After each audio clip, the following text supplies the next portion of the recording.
How do you make your talks more engaging and more interactive? That's what we're going to look at today. But first, hi, I'm Shola. I'm a speaking coach and a professional speaker based in London. I have clients around the world and I work with organisations and also with individuals. A few weeks ago, I was up in Scotland working with a client and running a class for a group of people. And we talked about the idea of being more interactive when you speak. Now, there are a bunch of different ways to be more interactive. You can have exercises where you ask the audience to get into groups or pairs and speak amongst themselves and report back. You could have a flip chart and ask people to put their hands up. You could even get people texting in and doing live polls. But if you have a topic which is perhaps quite serious, quite formal, maybe seen by some as being quite dry, and it doesn't really lend itself to asking the audience to get into groups and chat to each other, what's an easy way that you can use to get people involved, interacting throughout? Because one of the benefits of getting people involved is, first of all, just the fact that you want them to be involved in your talk, right? You don't want them to be checked out, snoozing, reading the paper, looking at their phone, wondering what they're having for dinner that night. Okay, you want them to be there with you in the room, listening to every word. So you don't want them to be checked out. You also want to gauge their response to your content. And one wonderful benefit of interactivity is the fact that you don't have to wait right till the end of your presentation to hear whether the audience liked it or not, or whether it hit the mark with your audience. So there are a bunch of different reasons why we should be more interactive. And if you have a very formal presentation, or it's quite a tough topic with a tough audience who maybe won't be loose enough to chat to each other, etc. during the talk, then a simple way of making it more interactive is by having your Q&A session, having it spaced throughout the course of the presentation. What that means is that every time you share a chunk of information or a module of your talk, you can say to the audience, do you have any questions about what I just shared with you?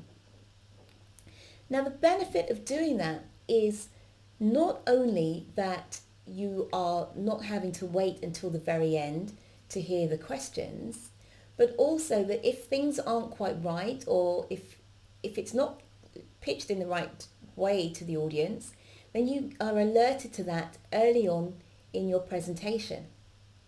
Now, another benefit of having questions throughout is that some people, they may have a question for you in minute 1 or minute 5 of your presentation.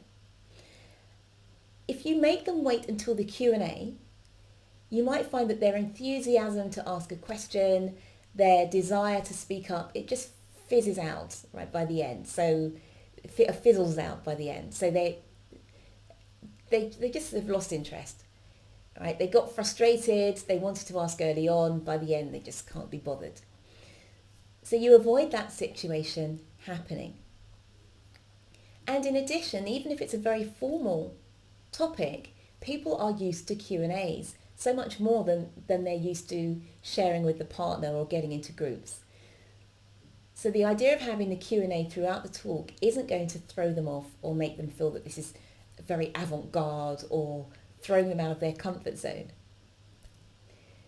So I suggest that the next time you are presenting and you've got perhaps quite dense material, or it's a very formal situation, but you want to make your talk interactive, at the beginning, once you've introduced the topic and you're about to launch into the content, share with the audience. In today's talk, I am going to have the Q&A spaced throughout the presentation. If you have a question at any point, then don't worry, because every 10, 15, whatever, 20 minutes or so, I will be pausing to take questions. So people are alerted to the fact that they can ask questions all the way through. Otherwise, if you spring it on them partway through that they can ask questions now, they may not be ready. Another way you can do it is take questions as they come up. I quite enjoy doing it that way because it makes for a more lively session.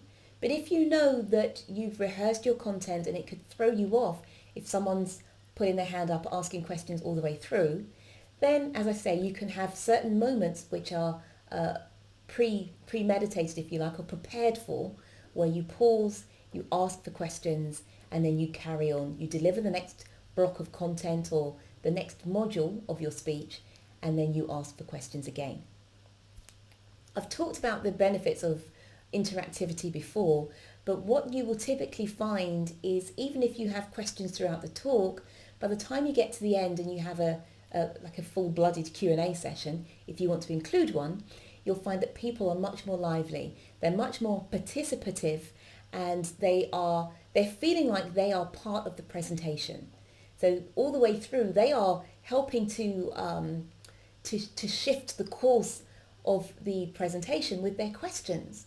And so of course they feel much more engaged and much more a part of it, and therefore they're probably going to enjoy it more. They are probably going to have more questions and be more stimulated by the time you get to the actual Q&A at the end. And you'll probably get more positive comments and positive feedback because you're encouraging the audience to take part, to share, to get involved. And the logical step from that after that is for them to get involved by praising you or perhaps giving you a good testimonial.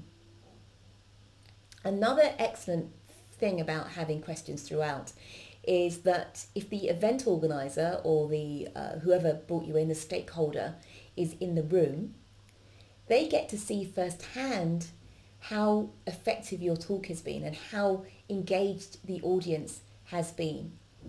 And that's only a good thing because maybe they will recommend you to other organisations that need a speaker, or perhaps they'll talk to your boss and say, yes, that was really great. It just means there's more kudos for you.